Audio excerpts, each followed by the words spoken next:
tafsiri ya mahakamani. Tafsiri ya kwanza, law court ni mahakama. Tafsiri ya pili, court chamber, kizimbani. Tatu, tuna court sentence, hukumu.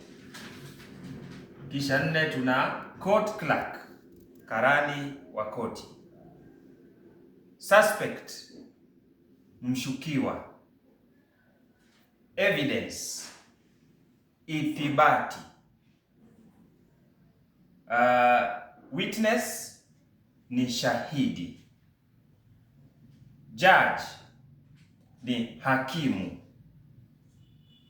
Lawyer ni wakili. Remand, rumande. Guilty, patwa na hatia. Handcuffs ni pingu.